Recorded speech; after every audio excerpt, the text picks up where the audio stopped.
Hello, everyone. Welcome. Hope you're all doing great. We have this exciting webinar lined up today.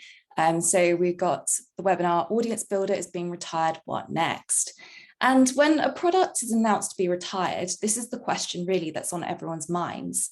So I'm guessing by this topic and from Marketing Cloud being such a global go-to product, I bet we have people dialing in from all over the world. Personally, I'm in London, and Anthony, I believe you're in Austin. It's been, a year since you moved over? How are you finding it? Is it much different from Belgium? It's less rainy, I can tell you that much. It's very different, but I love it.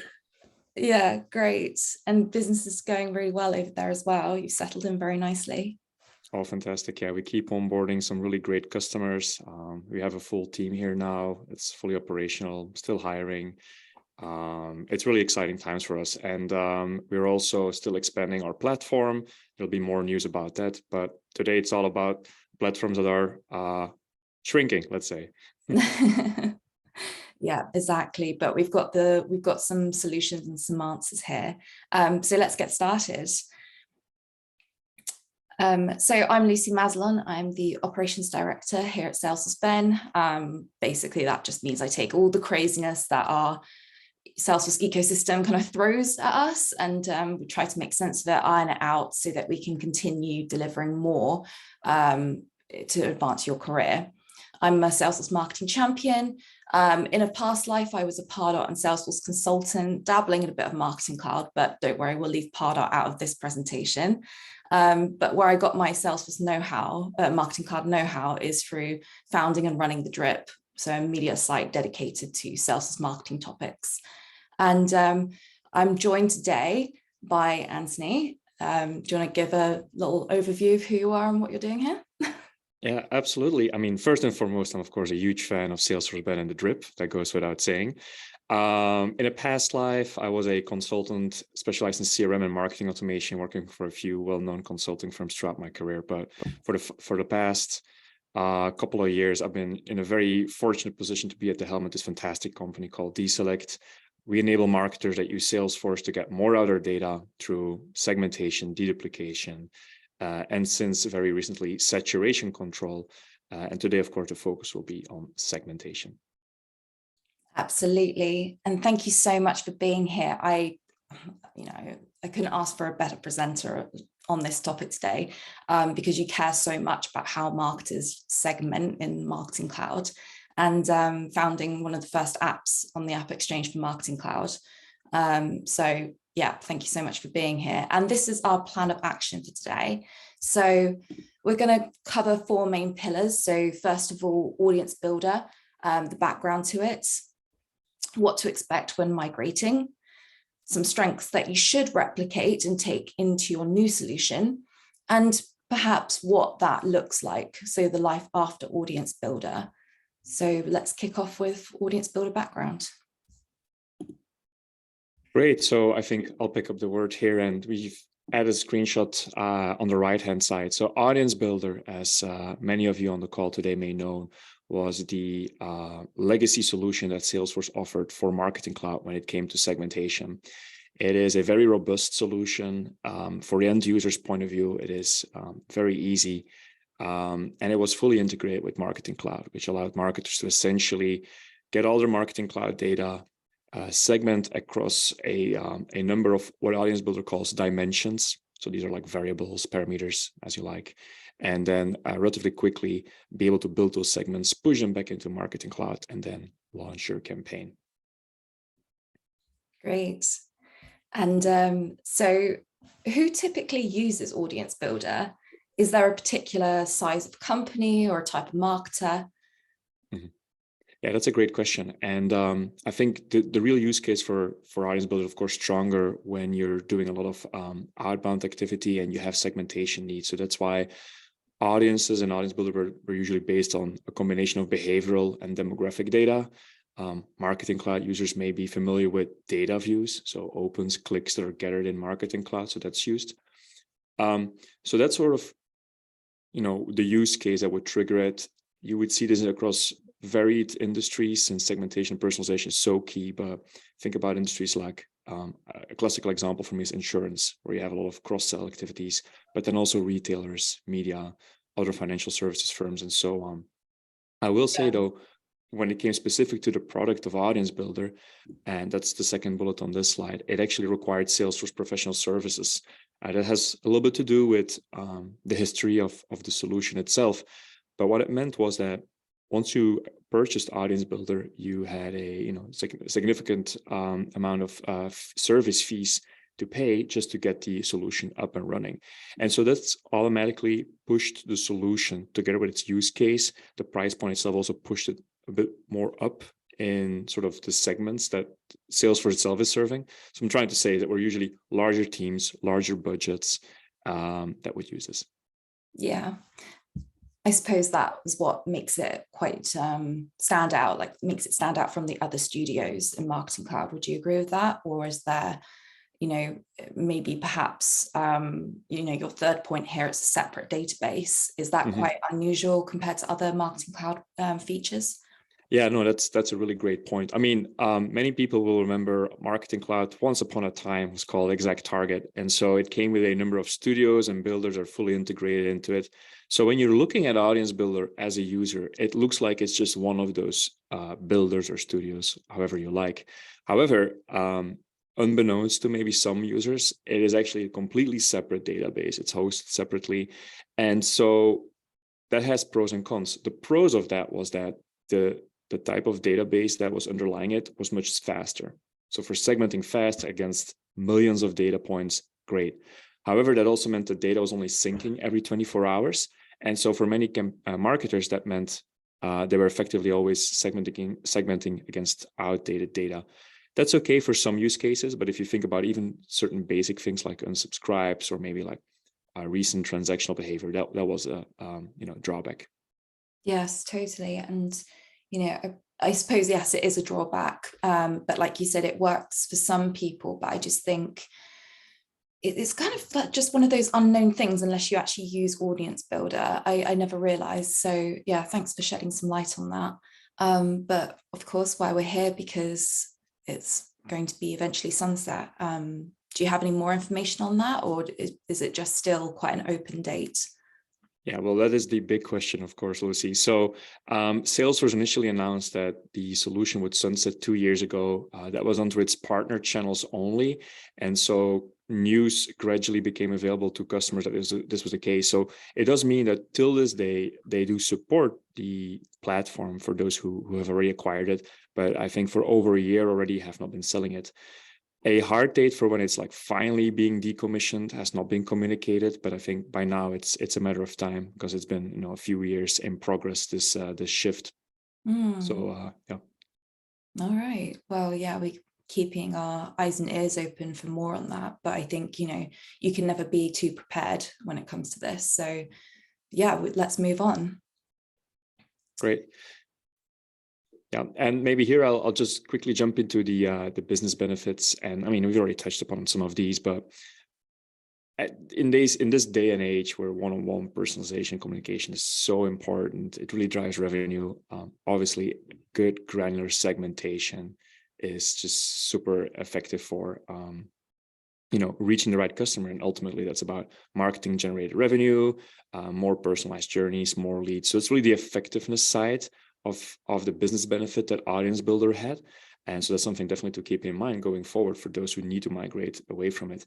And on the other hand, I would also say that it was a really efficient solution, even though the solution had its drawbacks since you had to rely on a third party to set it up and to maintain it.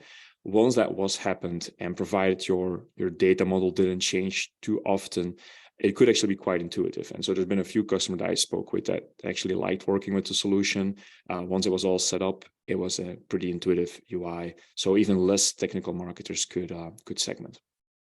Awesome. Yeah. I mean, it's the best things in a tool is being efficient and effective. But, it does make you think, right now in, like you're saying, this day and age where hyper-personalization is obviously important, but also getting more mileage out of your marketing tools is another another aspect to this topic, in this economic climate. So what do you think the cost of Audience Builder is justified in this context that we find ourselves in?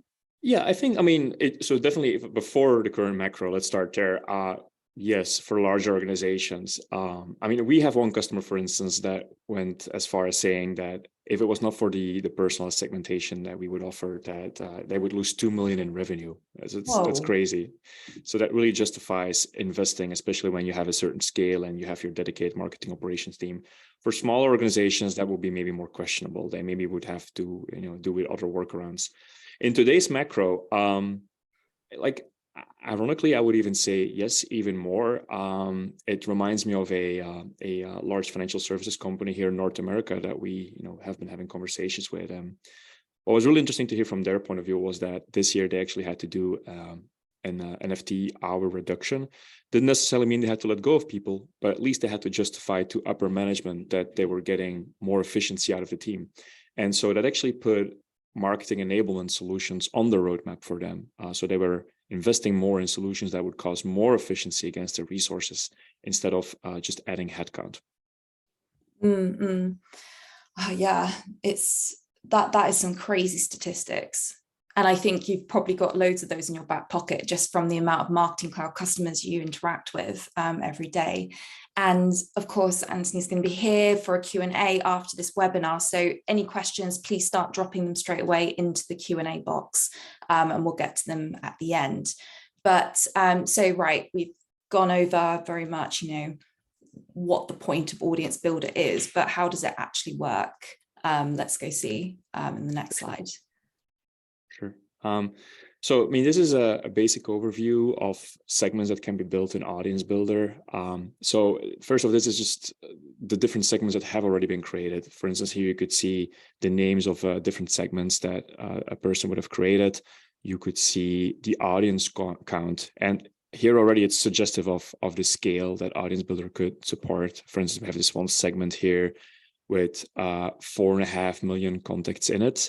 You can see when that was updated, when it was published, and the publishing, by the way, is maybe important to pause here. That just reflects once again the separate database. So what marketers would do is they would create their segment, and that count and the resulting data would be available rather fast to them within Audience Builder. But then they would also have to publish it, which meant they would actually have to make sure it was available in the real Marketing Cloud in that database, so that those people could be targeted by an email sent, by a journey.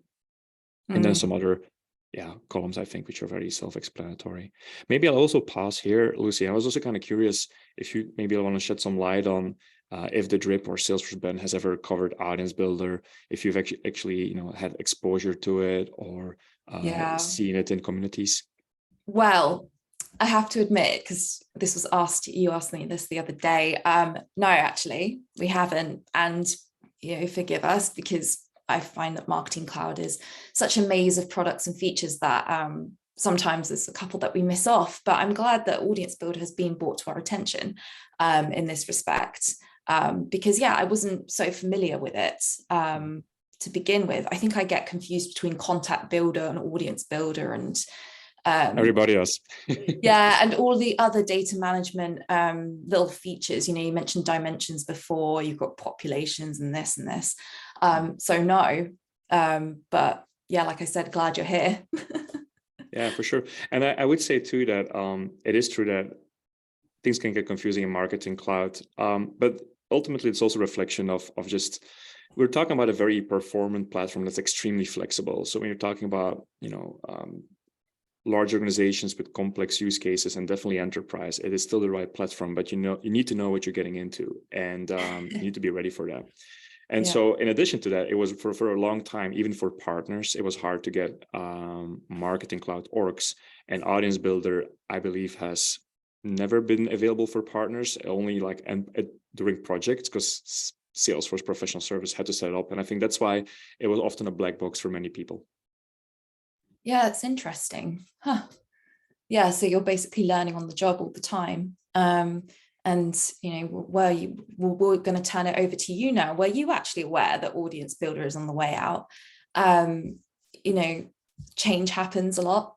You can miss some news. I think when we put this webinar out on social media, there was a kind of like but it's been said that it's going to be retired for ages, but I hadn't heard about it. So, you know, it's easy to miss these things. So we'll just give you a few more seconds. I mean, I can see answers come in, by the way. So I can see a lot of people have already voted. For those who don't realize, there should be a pop-up in Zoom allowing you to vote to see if you were aware that the solution was on the way out. I'll give it maybe a couple more seconds. By the way, you have a pretty nice attendance today, so it does seem that people were aware that picked up on the topic and find it relevant enough. So thank you for attending. Yeah. And so, Lucy, the answer that we're seeing are that 40% of people realized that Audience Builder was on the way out, but 60% were actually not aware, which I think is really interesting. Well, I'm glad that we could, you know, kind of give people the heads up on that. Yeah, I think it's also a reflection of knowing that was initially shared in the partner communities, just so that partners would know that eventually this was a strategy, so they could start guiding their clientele towards other solutions. But I think only like really existing customers that are dealing with Salesforce that have brought up renewals and so on will probably have been explicitly told recently that it was on the way out. It's a bit consistent with what I've heard in the market. All right. Well, let's keep going then. So what to expect in a migration, do tell us. Yeah, absolutely. So if you are going to migrate away from Audience Builder, and I assume, you know, we have a number of consulting firms and people from consulting firms or agencies on the call with us today as well. You know, what do you need to do for your client? Well, the first, like, what's really important to realize is that Audience Builder really uses the data in Salesforce Marketing Cloud. So if you're looking for an alternative, you're going to need something that can leverage that data one way or another, whether it's like directly access that data, which is something, for instance, writing SQL queries. Like if you write SQL, which is code essentially to query your database, that is something you can do in Marketing Cloud. And obviously that's using your Marketing Cloud data. However, that brings me to the second point. Audience Builder can handle large volumes of data. And for those who ever had to work with SQL in larger databases, the SQL queries that run in Marketing Cloud, they are actually, they're being executed on that server. It can take a while for certain SQL to execute, but if it takes longer than 30 minutes for a query to be, to process, it will time out, meaning it just won't work. Now, some people may have already found out, if you contact Salesforce support about this, they may be willing to extend the timeout window. But truly, the solution most customers find if they stick to SQL is they break up queries. I can also speak from our point of view. For those who know DESelect segment, there's a lot of SQL under the hood that's happening that is running against Marketing Cloud services. But fortunately, thanks to our the great partnership we have with Salesforce, we're able to use certain API calls that allow us to bypass queues or go faster. We've also done a lot of work to make sure that the queries that DESelect segment is outputting are already optimized. And then we also have some tricks to break up queries so that timeouts don't happen. But in any case, if you go for SQL, be aware if you're dealing with millions of records and you have complex logic, this might be an issue you want to anticipate. So final solution, either make sure that whatever solution you have can access Marketing Cloud data directly, or be willing to migrate to maybe another third party or other separate database solution that you will have to integrate with Marketing Cloud. So that's a project in itself. Yeah, and when you mentioned that, kind of these outlining this amount of work that could potentially need to be done, you've outlined the what and a little bit about the how. But who should be involved? Because you're thinking in a typical organization, do people in the current team have those skills, or do you need to start thinking ahead about what kind of other specialists you might need? Yeah, for sure. And here it will depend, of course, on the organization that you set up. We see some customers that depend still fully on a third party, like an agency or a consulting firm, to do that segmentation. And in that case, it makes a lot of sense. Just go talk with them first. But especially in the last decade, really, we've seen so many organizations migrate towards internalizing. I think that is internalizing marketing operations, that is. And that's due to, on the one hand, data privacy, whereas 10 years ago, it was okay to have a marketing agency manage your database. Now customers want to have to own that data, but they also want to own the data. And that's the second point, that is, there's such a realization that data is so important to do effective marketing and just effective sales, that more companies have internalized marketing operations, they have internal teams. In that case, you want to evaluate those teams, like, are they just operational, or do you have some kind of marketing automation, maybe product owner for marketing technology internally that can handle that process? Do you have sort of internal consultants that can do that work?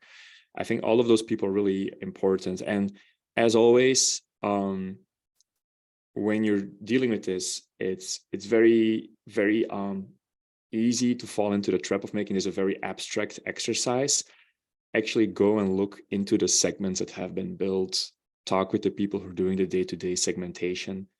You might find a lot of, there may be a lot of opportunity for optimization. Maybe a lot of these segments are no longer optimal. Maybe some of the setup was overly complex for the current business needs and so on. Oh gosh, yeah, lots to think about. But I think, just having the right people in the right seats, whether they're internal or external, having everyone aligned, that's kind of the rule number one, I suppose. Actually, in fact, today, I believe it was today that we were putting out an article about who you need to build, like, your CDP dream team. So I guess those roles might be very similar, actually, because you mentioned the product owner and the data specialist and everything like that. So yeah, just a small plug for something recent that we've got on there. Yeah, with Salesforce Data Cloud, formerly CDP, we all know it's changed name a few times, but it can't be easy, by the way, for a content organization as yourself, I imagine. Just a side thought there. Yeah. No. But yeah, so it's interesting. Yes, some of those roles will be similar, like a product owner for marketing technology obviously would be involved in both any type of CDP solution, whether it's Salesforce Data Cloud or another one, or something like Marketing Cloud. However, I do find that, and we see this often with customers, that the operators are different. In theory, a CDP, and again, any CDP, could be operated by marketing. In reality, it's more often operated by business intelligence people, data science types folks, even IT, just because those platforms tend to be inherently just much more complex and one step further away from doing actual journey. So the end users are different. Some of the more consulting type roles could be very similar, of course. Great. And now I just want to double click on the third point there. So, I'm talking here as a little bit of a noob here, newbie. Is it best to process data within Marketing Cloud then, or does it actually sometimes make sense to use an external source? For sure. First off, I appreciate the usage of the word noob. I know. I was just like, do people know what noob means? Should I say? I feel by now everyone should know. I think gamer culture should have I'm not a gamer. Oh, see, there you go. So there you go. Not a gamer, just know the word. Excellent. Well, I'm going to give a typical consulting answer here. So it depends. For many customers, having the data, being able to use the data that's available in Marketing Cloud really is sufficient. And that's also where the marketers live and breathe. So that can be sufficient. However, if you are looking to leverage, say, anonymous data, and when I say anonymous data, what I mean, for instance, website visits by people who've been cookied, but you don't necessarily know who they are. That's a perfect use case for Salesforce Data Cloud, and I would recommend looking at that. However, if you're talking about already first-party data you've collected, enhanced, enriched, and you're using it for your email operations, I think many customers find they already have more data in Marketing Cloud that they are actually using, and I would stick there. Yeah, good answer. Good answer. And just before we move on, actually, if we just pause here a second. Sure. So we've had a question come in, and apologies if, my mentioning Contact Builder and the other Marketing Cloud features confused this, but so the question is, Contact Builder, will it be affected or not? No, that's a fair question. Again, the different studios and builders have confusing names, but no, Contact Builder itself really still lies at the heart of how data is managed within Marketing Cloud. The one thing that's a little bit confusing though is if you want to navigate to Audience Builder, from the top of my head, I think you have to go like to the Contact Builder navigation button and then drop down to Audience Builder, but Contact Builder itself should remain intact. Yeah, and maybe just a one or two line comparison between Contact Builder and Audience Builder, like, because they're both segmentation tools. Yeah. But yeah, Contact Builder. Yes, Contact Builder. So I really think of Contact Builder as the way how you define your data model in Marketing Cloud, and Audience Builder is one way to segment data in Marketing Cloud. When you think about Contact Builder, what you can define there are a number of data extensions, and then they can be grouped in different names. You have these sort of data sets. You can also introduce populations. It's a whole topic in itself. There's a lot of abstract conversations about those subjects online, but it's really where you structure data in such a way you can use it for your campaigns. The biggest reason to do that is, well, there's two main reasons. When you're integrating Salesforce Service Cloud or Sales Cloud, there's a connector available for that is called Marketing Cloud Connect. It will pull in your, say, Sales Cloud data, and it will instantly show in Contact Builder. That's sort of during an implementation how it's relevant. How it's really relevant to marketers, however, is that when you're building journeys, within Journey Builder, you can do things like decision splits. You can do all kinds of crazy stuff there. That is often using Contact Builder data and the way things are related. Say, for instance, check if Anthony had a recent purchase to do a certain communication or not, right? That kind of logic. That's all in Contact Builder. Audience Builder, though, based on the setup that Salesforce Professional Services would have done for you, it would have pulled in a number of data extensions that was agreed. It would have also added something that Audience Builder called dimensions. So those are basically your filter criteria. So in other words, Audience Builder might have used some of your Contact Builder data, but the two are, relatively speaking, standalone concepts. And I will throw in one more just for good measure. You can also go to Email Studio and navigate to data extensions. And this was very confusing for me, honestly, when I started with Marketing Cloud 6-7 years ago. So the data extensions you see in Email Studio, they are probably those same data extensions in Contact Builder. There's a lot of overlap between those two things. Contact Builder just is the way where admins would structure their data. Email Studio exposes that data for things like email sends, for marketers to check what's available in those data extensions, or DEs, as Marketing Cloud calls them. I hope that clarifies. Yeah, no, it definitely does. I really like that explanation, actually, because Contact Builder is just so indispensable to any Marketing Cloud admin and users as a result. So just knowing that part is not being affected, and all of that, what you've learned that's core to Contact Builder is still going to ring true. Can we take another question right now before we dive into the migration? Oh yeah, I love questions. Let's make this as interactive yeah, keep them as coming, everybody. How does Marketing Cloud get segmented data from Audience Builder? Is it actually synced from Audience Builder to Marketing Cloud?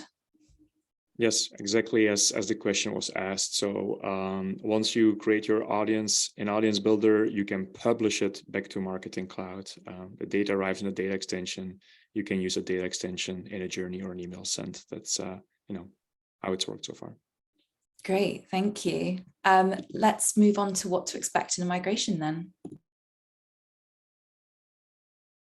Yeah. So I got a few, possible solutions, replacements for Audience Builder. I already alluded to the first one, mainly write SQL. So if you're happy to invest in more technical resources, whether internally or externally, that's something you can definitely consider. That's really how most customers do it. And that was one of my insights when I just started doing Marketing Cloud, the realization that a Marketing Cloud project really is half of a Marketing Cloud project is a SQL project, really.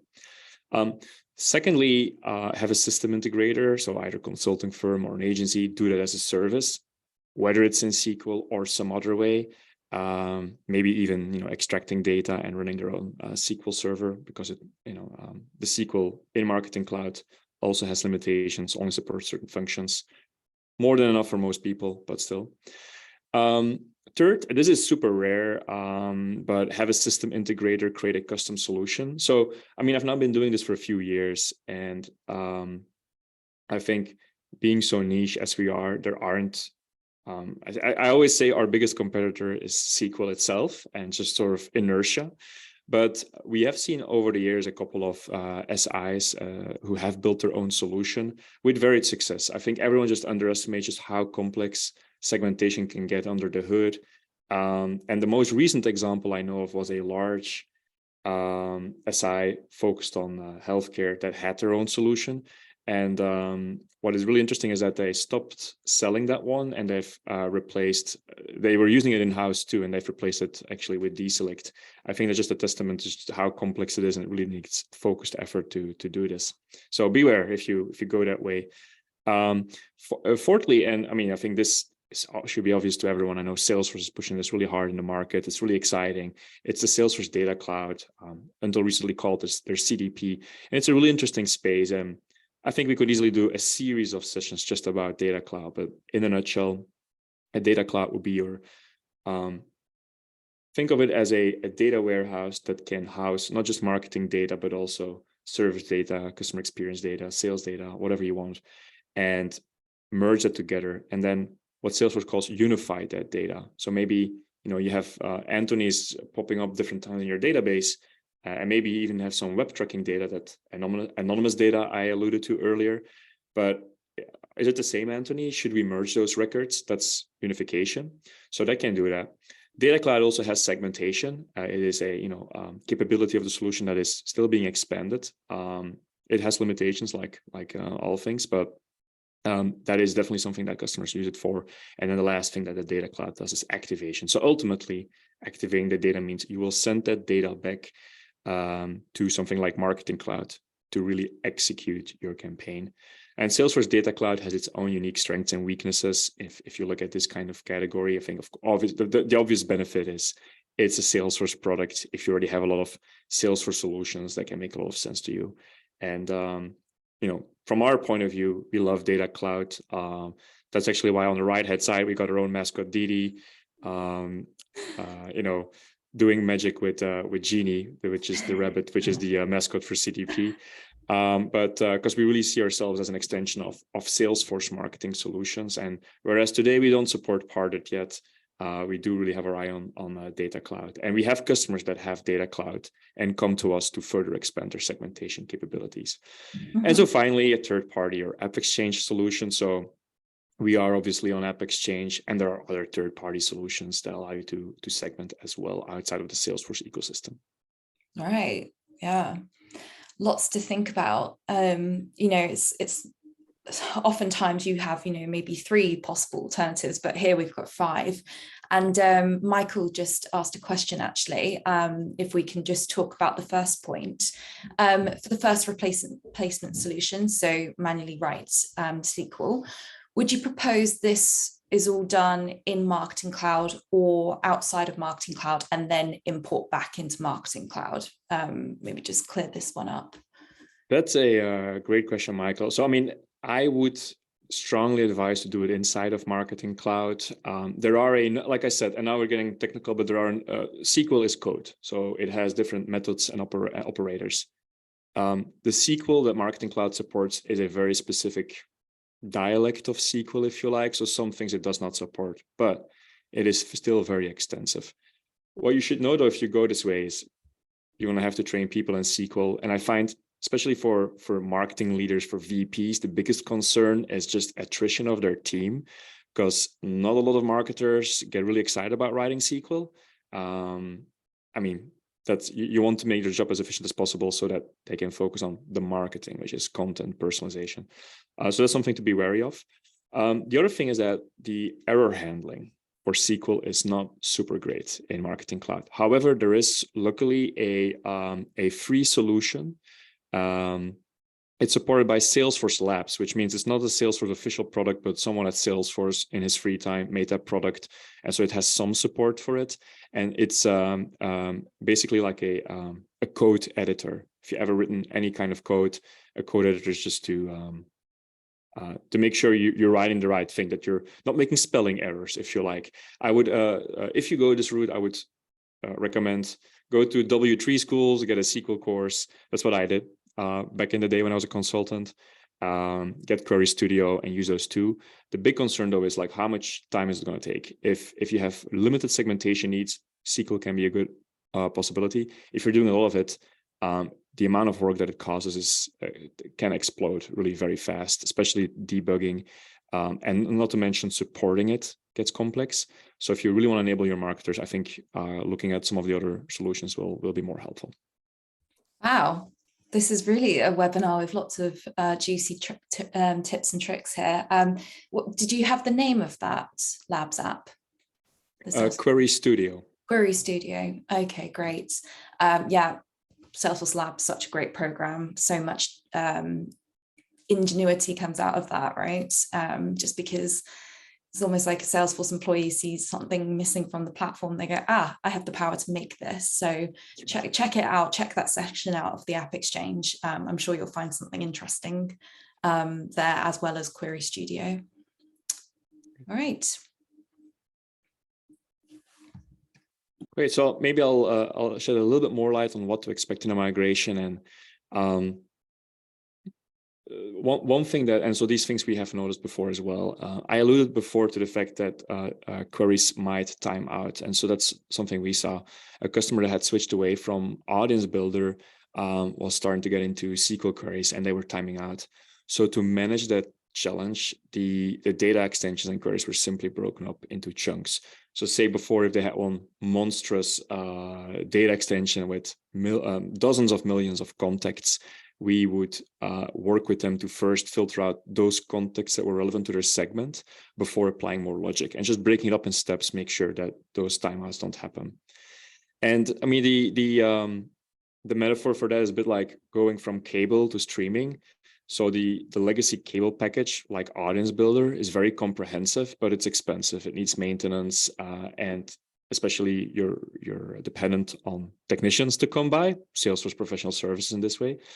And so it's a little bit less adaptable to needs. Makes sense. Great. Shall I move on to the next slide? Yes, go for it. Yeah. Okay. So then maybe we'll tackle some strengths to replicate. And so now we're talking about, say you're moving away from Audience Builder. We've talked about the risks, we've talked about drawbacks, but also Audience Builder is a powerful solution. So what should you definitely keep in mind? Well, you want to look for something that can create complex, granular segments. So complex means maybe you have a lot of data extensions. You have customers with orders, with order lines, with store visits, with agent, with all those kind of things. That's complex. Granular means you may have a lot of criteria you need to filter against. How much purchases, how much visits, how much email clicks, you name it. And all of that with Marketing Cloud data. That's point one. Secondly, the whole premise about Audience Builder is that it's user-friendly. It has an easy UI, it's easy on the eye, it's intuitive. So that's something you want to replicate. And that's sometimes also, I mean, being a software development company, or at least a SaaS company, and developing our own software, I think that's easily the most underestimated part. The UI is so critical in user adoption as well. And then lastly, especially if you have a lot of campaigns that need segmenting, no technical experience from marketers needed. And I mean to operate. So again and again, one of the biggest complaints we hear from prospects that we start conversations with is something we like to call segmentation ping pong. So they have a marketing team, and then there's some technical team, whether it's an external team or IT or even some kind of marketing technology team or a BI team, perhaps. What happens is, like, you make a request and it's the hot potato is thrown to the other side, and then it's just you're waiting for that. And those other teams are really busy too. They have different priorities. And so on the one hand, you get waiting times, but then by the time your segment comes back, often something has been lost in translation, and the segment you get back is not exactly what you wanted to. And that really causes frustration on both ends, of course. So that's something where it's not just about not having the skills. Even if you have technical expertise in-house, you want to make sure that your campaigns themselves are done in an agile way. There's no dependencies, and there's less frustration in the organization, frankly. Mm-hmm, mm-hmm. And I'm just thinking, how practical actually is it to have even a team of technical marketers, or say a team that you've hired from an external agency? How practical is it for them to have to rely only on SQL when creating very, I suppose you said, very complex segmentations, but I suppose we could also be referring to granular ones as well. Yeah. So, I mean, I do believe anyone who really wants to can learn how to write at least some SQL, but you're looking for a specific person that can support it, likes it. And we give a lot of presentations, we go to a lot of events, and usually, marketers don't really get excited about SQL, but there's always those, those few odd ducks that get really excited about it. And if you want to go down this route, those are the people you want. You want really technical people who enjoy diving into code and, who enjoy supporting that and even have it as the majority of their job. And some people, are working in marketing operations teams and marketing automation teams, whatever they're called. And more than 50% of their time goes to writing SQL, and they love it, right? So that's the kind of thing you're looking for. I would also say, if you're relying on external sources, I think it can be practical if you have a really good collaboration. Some agencies, for instance, do a really good job in making sure they're really integrated in the organization that they're serving, and they're really part of that same team. I think that can work well. I mean, if you're sitting at the same desk and show up in the same sprints, it's only when, and then it doesn't matter if it's external or internal. If the other team, the other person who's doing the actual queries is someone, it's more like a black box, you don't see each other, that's where stuff gets lost in translation. That's where issues arise and frustration arise. And really there's a missed opportunity. And that's maybe my final point. And I know I'm going a little bit on a tangent, but I love to geek out about this stuff, obviously. But one thing that we've noticed a few times with customers is how they commented that unexpectedly our platform helped turn their marketers into data experts. And I think this is one of the most undervalued or easily missed benefits. If you have a technical team, even if they're good, what it's going to cause is that your marketers are going to depend on them, as they should, and that means they're never going to be forced to have to learn and appreciate their data. But that's really a missed opportunity because they don't really understand all the information accessible, all the ways how they could be targeting, how they could be personalizing. In other words, when you expose your marketing team to data, they will become better marketers because they get better customer insight. And I think that's something that should definitely go into the evaluation when we're talking about the solutions we could migrate away from for Audience Builder. Oh, definitely. No, I really love that final point. I think that's going to be a nice soundbite to take away from this. And yeah, I mean, even for the creative marketers out there, going from an intuitive platform to relying on someone, SQL, I think, we've discussed many efficiencies already, but, from in terms of hard facts, you're kind of opening up risk for, like you said, that collaboration where maybe things aren't smooth, maybe things are a bit unpredictable, which makes it hard on both sides, when you're getting requests coming in unexpectedly. But then, from a softer side, it's a lot of autonomy for marketers, and that can be really demotivating. If they don't feel capable to do their jobs, they feel like they can't keep up with how their database is adapting. And like you said, the opportunities to try out new segments, do things in new ways. So yeah, I think what you've said, it really rings true. Yeah, and actually, Lucy, it's interesting because you also have, a lot of extensive marketing experience. I'd love to pick your brain on that. You alluded to something of their motivation is falling away, and I think it is important for marketers to be excited about what they're marketing. Otherwise, how are you going to convince customers? Can you speak a little bit more to what do you think is important to keep, from your point of view, what's important to keep creative marketers motivated, what excites them, and what are maybe some of the pitfalls leaders could make when they're composing their teams or defining these processes? Yeah, I think it's all too easy to sit behind a screen and not see the impact of what you're doing. And when we are talking about digital marketers who often don't go out into the field or don't physically see that, data can tell amazing stories, and it feeds back into how is the organization adapting, how's the database adapting, how's the world outside adapting. And not only do you get performance metrics, but also just looking at general changes in your database. And like I said, giving marketers a license to experiment with these different segments, right? License to experiment. I like that. That's also a good sign. I give everyone in our team at Salesforce Ben the license to experiment, because it just keeps things fresh. And if you don't try, if you don't record what you did and look at the results, then you're just going to be stuck in a rut, really, and that could be very demotivating. So yeah, autonomy is, I think, one of the most important aspects of enjoying your job. Lovely. Thank you for sharing that. I really appreciate that.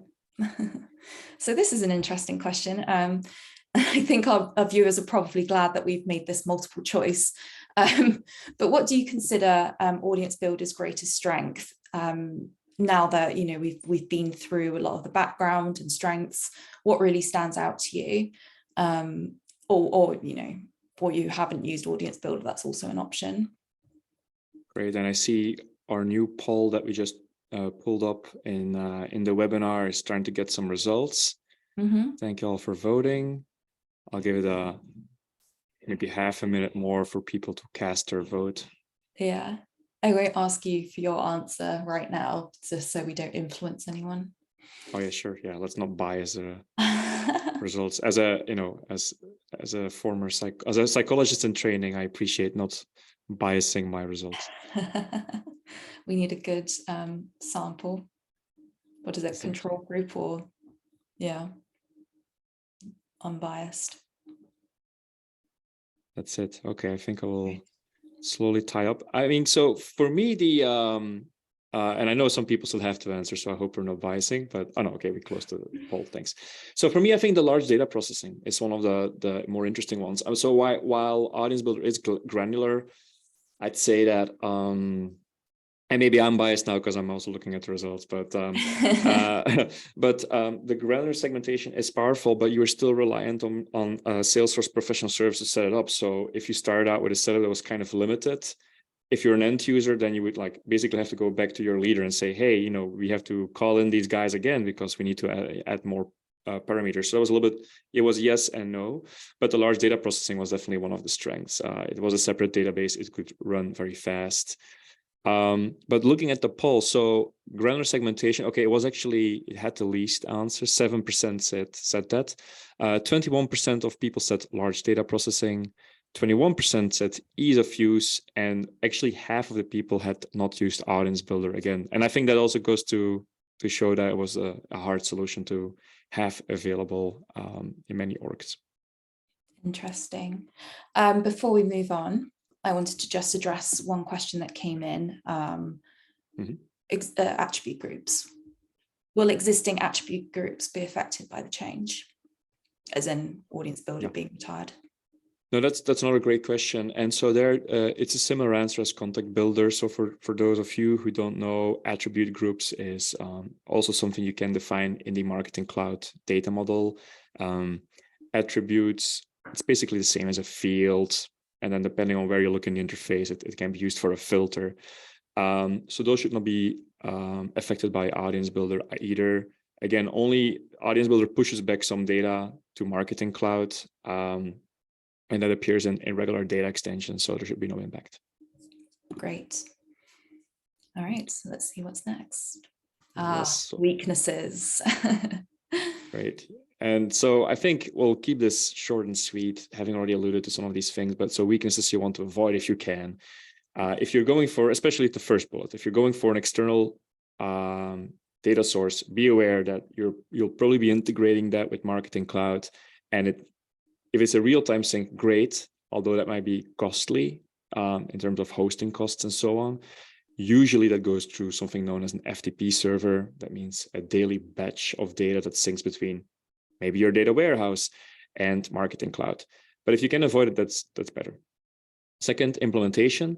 If you have something that's turnkey, that doesn't require costly implementation services, that may also take a lot of time to set up, frankly. That's always better. But then especially, and I think the real value is afterwards, that you're not reliant on a third party to constantly configure your solution. You want marketers today, I think you phrased it beautifully, Lucy. They want that mandate to experiment freely. They want that autonomy. Dependency just slows down everyone. And I think in today's competitive landscape, more inertia is the last thing you need. And so that's also kind of the last thing that we mentioned here, maintenance. So make sure that whatever you set up, just realize that data models are not static things. They change. You want this to be adaptable, to be agile.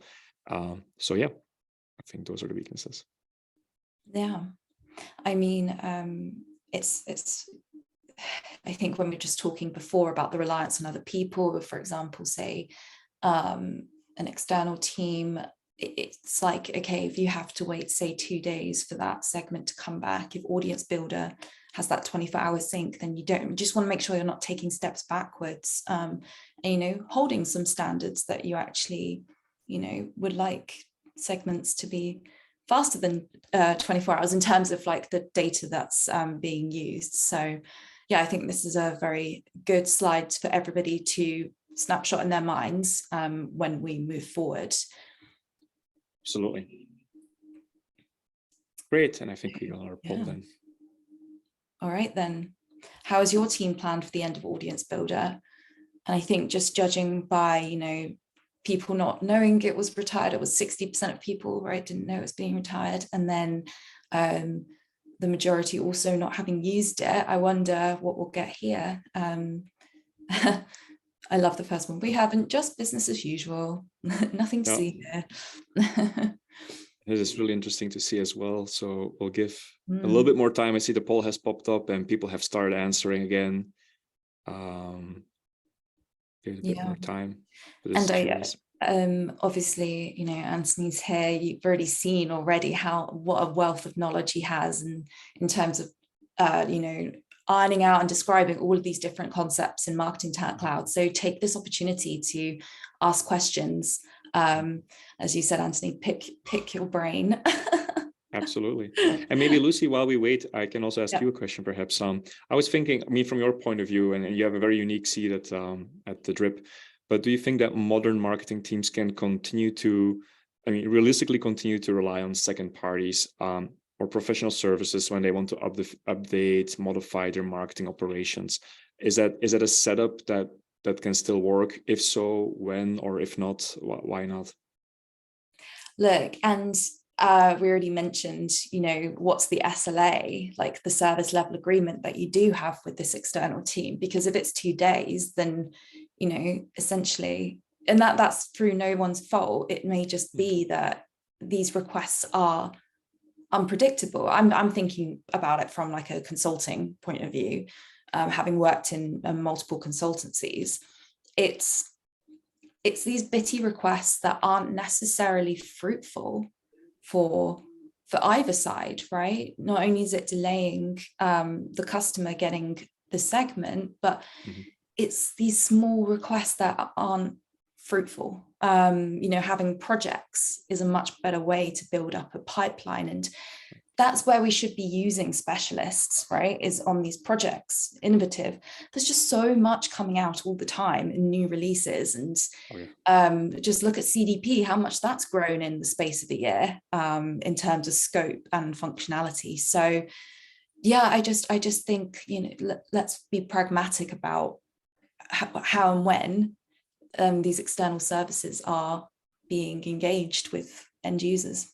Yeah, and I think that's fair. And I think, net new projects, new marketing cloud implementations is the most exciting anything anyway as a consultant, rather than dropping by a client once in a while just for a small feature request or a small request.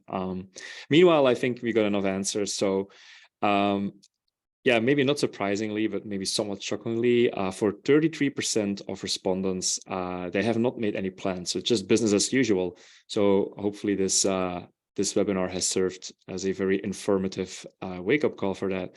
Then the next large group is 33% have answered that they've scoped a few options, but nothing has been determined yet. So in that case, I hope, again, this was informative and helps you choose. One customer has already decided to migrate to writing SQL. And I think that's, it can be fair depending on requirements. And then the remaining 11% are switching to Marketing Cloud, CDP, to Data Cloud. Cool. And there was a question just came in about the retirement date. Just to reiterate what Anthony said at the beginning, there is no confirmed date when Audience Builder will be retired, but it's been in the works for about 2 years, and slowly kind of support for it and enhancements have been slowed down and minimal. So we don't know is the answer, but that gives you some context. I can only echo what I know our partner Salesforce is telling clients, which is start thinking about migration. Mm-hmm. Mm-hmm. All right. Finally, let's talk a little bit with the remaining minutes we have about life after Audience Builder. And we're very glad that the DRIP has, giving us the opportunity to talk about what we see in the market. For those of you who don't know, DESelect is a really performant marketing enablement platform supporting various use cases when it comes to data in Marketing Cloud, but we're still most known for segmentation. And I think something to consider here is that when you're looking at the strengths of Audience Builder, it's ease of use.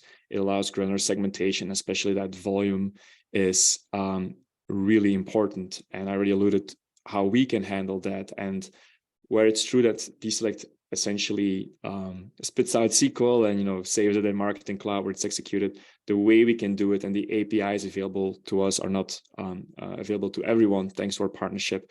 So we see customers with dozens of millions of records that we handle. But I think the main improvement, and this has been one of the design pillars since the very start, since we even conceptualized our solution, is that it's a turnkey platform. That means that when the moment a customer signs a contract with us, within 24 hours, DESelect is available to them. They can use all features, and sure, they have to start building their segments. They don't magically happen, obviously, but there's really a minimal amount of administration. And it's just always a source of entertainment to me, especially with larger customers. They have a hard time believing this. I think just through sheer conditioning in the market with all kinds of software vendors, but it is really true. It remains one of our key pillars. And then also it's easy to adapt. Audience Builder, you wanted to have something changed, you had to call professional services, wait for them to come by, do workshops and so on. I think a key thing in modern marketing operation software is that it should be really easy for the marketing operations team, the marketing automation team themselves. And then the net results, what we see with customers, for instance, is that they are able to launch campaigns 23% faster.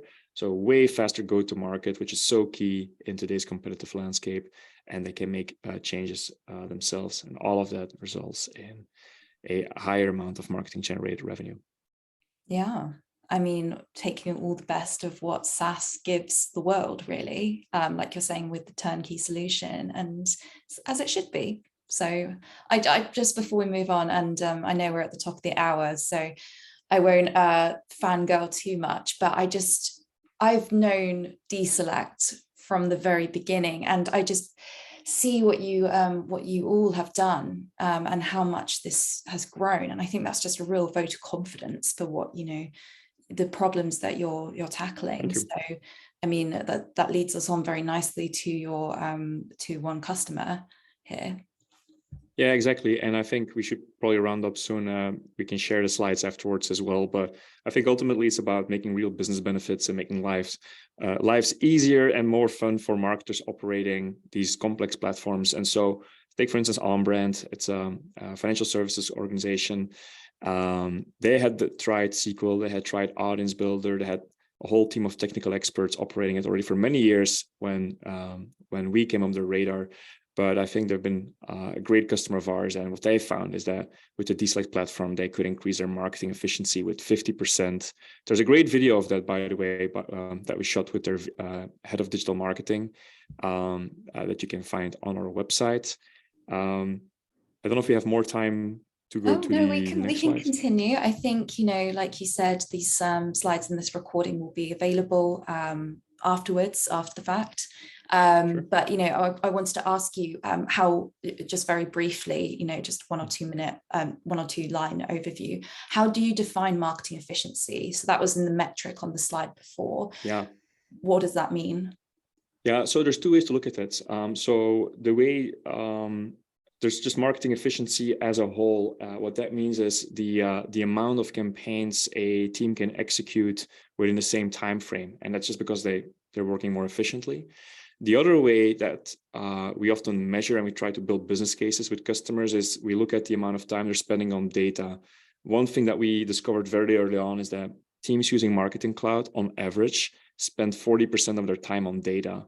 And what we found is we can halve that. So if before you were spending 2 days a week on your data, now you can spend only 1 day a week on data and use that extra day for whatever. Yeah, awesome. And then what's is it Boost? Yeah, exactly. Boost. Yeah, they're a very cool company. We recently had the pleasure of having the decision maker there, Evgeny, on a webinar of our own. And so they found they could do segmentation 50% faster, and overall marketers saved 15% of their time. So they have a couple of hours more available a week to actually think about doing really cool campaigns and how to make the best use of their data, or just even how to do great content, those kind of things. Yeah, I did Google them when I saw this in the slides. And I think it's what strikes me, are they a retail but also a technology company? So there's probably lots of segmentation needs there, right? If you've got such a broad range of business lines. So that's absolutely really great. Yeah, and what I love about them is that they are a technology company. We have a number of really large, really cool technology companies. And so knowing that we're being picked not just by maybe more older industries are trying to innovate, but also like the most innovative industries, it really makes us feel like we're on the vanguard of something really special here. And so I'm very grateful for that. Awesome. And we've come to the end of the webinar, and like I said, we're a little bit over time, so thank you so much for staying with us. I hope you've learned loads. There is one final question, but before we ask that, if you want to find out more about DESelect, I really encourage you do, because it just opens your eyes to so much you can do with segmentation, and it just transforms the way that your team could use Marketing Cloud. So yeah, just either go to deselect.com/demo or scan that QR code there. So I laughed when this question came in a little bit. Do you think Salesforce will at least make a formal announcement, or will Audience Builder just disappear overnight? Oof. I don't know, honestly. I think they will slowly fade out. At some point, they'll have to make an announcement one way or another. But I think knowing Salesforce and they value their customer relationships, it will probably be on a one-to-one basis. Also seeing that Audience Builder is used by usually larger companies, it may not be one size fits all. Yeah, and I think just to echo that, Salesforce has retired products before, and they have a retirement plan. They do it in a phased way, like you're saying. So it's not going to disappear overnight, and I will be absolutely shocked if it does. That'll be a first. Indeed. All right. Well, yeah, so like I said, everybody want to find out more about DESelect, please go ahead and do. And thank you, Anthony, for being here. I've learned so much about this kind of module of Marketing Cloud, like the forgotten cousin, I suppose, to Contact Builder. So yeah, thanks again for being on here. Thank you, Lucy. It's a pleasure as always. And we were honored to be part of this. Thank you. And also thank you for our lovely audience and the great questions today. Yes, absolutely. Take care, everybody. Goodbye.